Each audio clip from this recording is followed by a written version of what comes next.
DC Srinagar Mohammad Ejaz Asad ने अवाम को खबरदार किया कि वो ओमिक्रॉन के खतरे को हल्के में न लें। एजाज असद कहते हैं कि अगर कोविड एसओपीज पर अमल नहीं किया गया तो श्रीनगर ओमिक्रॉन से दूर नहीं है। डीसी ने कहा कि कोविड एसओपीज की खिलाफ वर्जी करने वालों के खिलाफ कार्रवाई तेज कर दी गई है और रोजाना 100 चालान किए जा रहे हैं। फॉर्चुनेटली जो हमने सैंपल्स अभी तक जो भेजे हुए सैंपल हैं उनमें से कुछ रिजल्ट्स आने बाकी हैं कुछ के, लेकिन जिनके रिजल्ट आ गए हैं वो उसमें ओमिक्रॉन की कोई प्रेजेंस का सबूत नहीं है। लेकिन देखिए, वायरस का जो ट्रांसमिशन है ये कम्प्लीटली बॉर्डरलेस है। इसमें आप एक ज़िले से दूसरे ज़िले के बीच में कोई बाउंड्री वाल नहीं खड़ी कर सकते। बाउंड्री वाल सिर्फ हर शख्स खड़ी कर सकता है अगर वो प्रिकॉशंस लेगा। करगिल में कोरोना के पेश नज़र कोचिंग सेंटर्स और मजहबी रसूमात पर पाबंदी लगाने की मुखालफत की गई है। जमात उलमा इस्ना अशरिया करगिल ने यूटी इंतजामिया के जरिए हालिया पाबंदी को ज्यादती करार दिया। तंजीम के सदर शेख नाजिर मेहदी मोहम्मदी ने कहा कि इंतजामिया आवाम को परेशान करना बंद करे।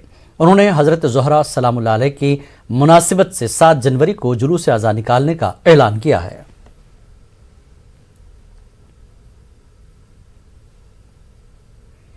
अभी जोजिला भी बंद हो चुका है। अब सिर्फ एक ही रास्ता है हमारे बाहर से आने वालों के लिए, वो है लेह एयरपोर्ट है। अगर आप लोगों को वाकई और हकीकी तौर पर आप लोगों को अगर कोरोना वायरस से अगर लड़ना है तो लोगों के साथ आप मजाक मत करें। आपको बाहर से आने वालों को रोकें। बाहर से ये जो बीमारी लेके आते हैं, अभी आप ताज़ा देखेंगे कुछ लड़कियों को हमारे यहाँ से बाहर लेके गए थे। हमने सुना कि सारे 27 गर्ल्स जो हमारे दिल्ली हार्ट में लेके गए थे, सारी लड़कियां जो है पॉजिटिव आया है। आप लोग खुद लेके जाते हैं केसेस वहां पर, इनको इस बीमारी में मुब्तला करके फिर करगिल में लाते हैं, फिर करगिल के आवाम को तंग करते हैं। पूरे खत्ते लद्दाख के हालात जो है इस कोविड-19 के सिलसिले में बहुत ही नॉर्मल है। लेकिन हमें समझ में नहीं आ रहा है कि एडमिनिस्ट्रेशन क्यों हमारे सिर्फ मजहबी रसूमात पर पाबंदी और तालीम पर पाबंदी, मजहबी रसूमात को महदूद करने के चक्कर में ये हमारे समझ में नहीं आ रहा है। Lakes conservation and management authority Srinagar के सदर दफ्तर में आज सुबह आग की वारदात पेश आई। मिस्कीन बाग श्रीनगर में वाक़ LCMA ऑफिस की इस्टेब्लिशमेंट में आग की इस वारदात में मुलाजमीन का काफ़ी रिकॉर्ड आग की नजर हुआ।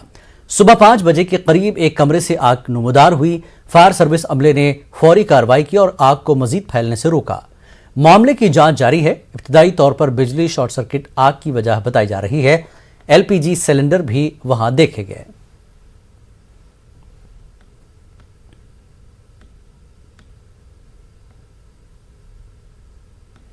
सेक्रेटरी ऑफिस के एस्टेब्लिशमेंट सेक्शन में ये आग नमूदार हुई थी, तो उस सिलसिले में बर वक्त फायर डिपार्टमेंट को मुतल्ला किया गया और उन्होंने भी बर वक्त कार्रवाई आके ये आग बुझाने में वो कामयाब रहे।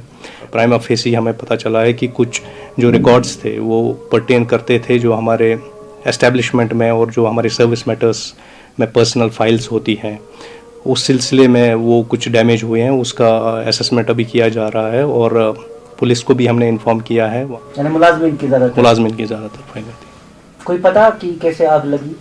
अभी रात में तो वहाँ कोई रहता नहीं। फ़िलहाल ये हम बावर कर पाए हैं कि शायद इलेक्ट्रिक शॉक की वजह से लगी है आग, बट चूँकि इन्वेस्टिगेशन एजेंसीज ही इसमें बता सकते हैं कि अल्टीमेटली इसका रीज़न क्या रहा है।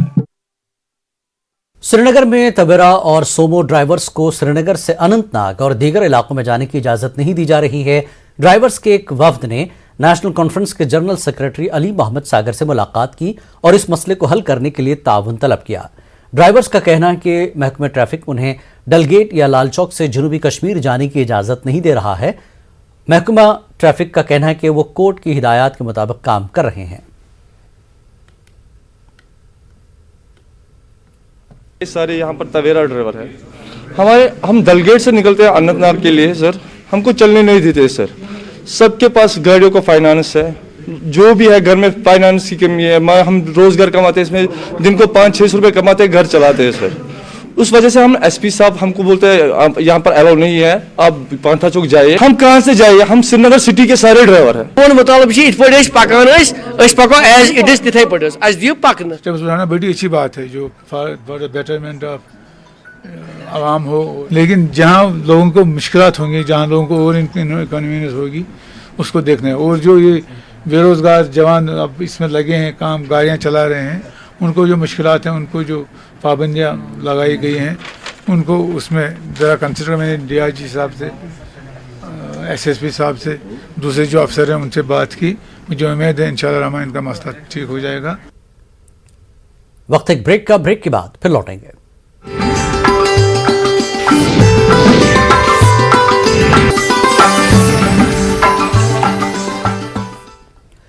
जिला डोडा के गुंदरा ब्लॉक में पुनियाला शियाल गढ़तर पंचायत के लोग आज भी बुनियादी सहूलियात से महरूम हैं।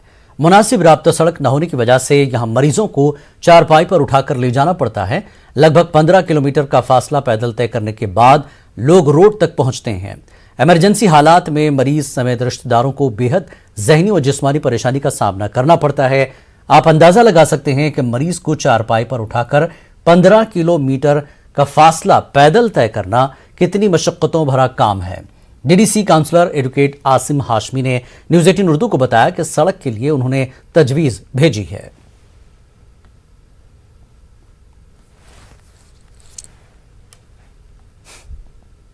डोडा डिस्ट्रिक्ट का सबसे ऊपर पहाड़ी इलाका है।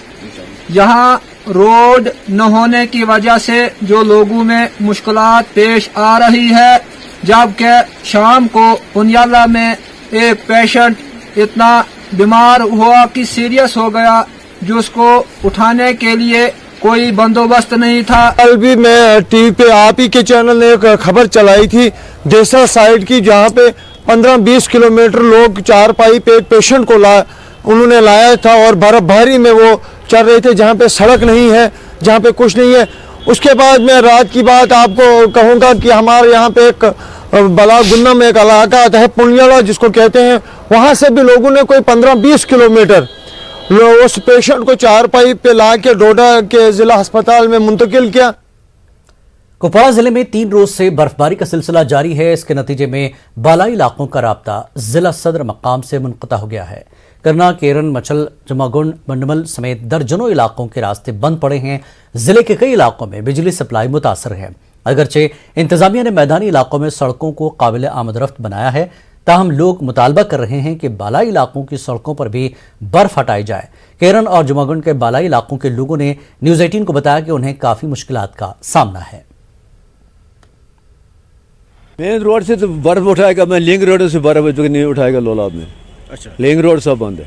बिजली का निजाम क्या इलाके में? बिजली का तो बस ये आधा घंटा रहता था, 4 घंटे 3 घंटे 5 घंटे बिजली का भी हो जाए। नहीं, कोई रोड को बर्फ उठाने वाला बिजली का तो नामो निशान ही नहीं है जुमागंड में। तो अभी लोग मकानों में बंद है, रास्ता कटा हुआ है, तो कुछ सहूलत ही नहीं है वहाँ पे जनाब। बर्फ हटाई गई है सड़क? बिल्कुल नहीं जनाब, बिल्कुल नहीं। घर जाना चाहते हैं, साथ में बच्चा है, वो किसी के घर छोड़ा है, ये डॉक्टर को दिखानी है, लेकिन कोई रास्ता नहीं है सर घर जाने के लिए। बालाई इलाके हैं तो वहाँ पे काफ़ी बर्फ़बारी हुई है। उसके लिए मौसम की साजगारी जो है बहुत ज़रूरी है, क्योंकि जो लोग ये रेस्टोरेशन का काम करते हैं या रोड का काम करते हैं, उनकी सेफ्टी भी उतनी इम्पॉर्टेंट है जितना उन लोगों को जो आमदरफत के ज़राए फराहम करना है कि कहीं से भी अगर कोई ऐसी कॉल आती है जहाँ पे किसी को इमीडिएट हेल्प की ज़रूरत है, उसके लिए कंट्रोल रूम हमारे कायम है। हेलीकॉप्टर सर्विस का जो है इमरजेंसी सिचुएशन में हर जगह अवेलेबल होता है और वही हमें भी यहाँ पे अवेलेबिलिटी उसकी रहेगी इन केस अल्लाह ताला ना करे कोई इमरजेंसी ऐसी आती है। क्योंकि करना और टंगधार के लिए तो ऑलरेडी हमारा अप्रूव्ड है, उसमें हमने ट्रायल रन के लिए भी रिक्वेस्ट की हुई है, लेकिन चूँकि मौसम साजगार नहीं है तो इस सूरत हाल में जब मौसम साजगार नहीं हो तो चाहे आप कोई भी रिक्वेजिशन दें जहाज़ की तो वो पॉसिबल नहीं हो पाता है जहाज़ के लिए उड़ान भरना। तो इस सूरत में जो है नज़दीकी हमारे हेल्थ सेंटर जो मैंने CMO साहब को डायरेक्शन दी है।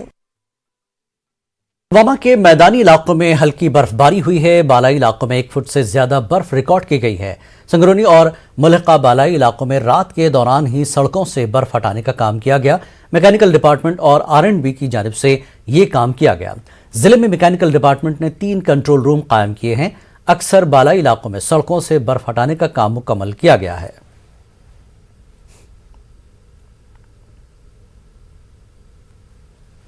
पुलवामा में अगर देखा जाए ऑलमोस्ट 25 रोड्स को हमारे को क्लियर करने की ज़रूरत पड़ी, जबकि हमारे को 197 रोड जो है एक्शन प्लान में है, बट 25 रोड्स के हमारे को क्लियर करने की ज़रूरत पड़ी, जिनमें प्रायोरिटी 1 में ऑलमोस्ट हमारे को 44 किलोमीटर थे और प्रायोरिटी 2 में हमारे को 67 किलोमीटर थे, वो हमने सारी क्लियर कर दी और 100% हमारे को इस वक्त रोड जो है पुलवामा के क्लियर है। 3 स्लो कंट्रोल पुलवामा में देखा जाए, एक हमारा मेन कंट्रोल पुलवामा है, दूसरा हमारे को संगरवानी में रखा हुआ है और तीसरा कंट्रोल हमने रखा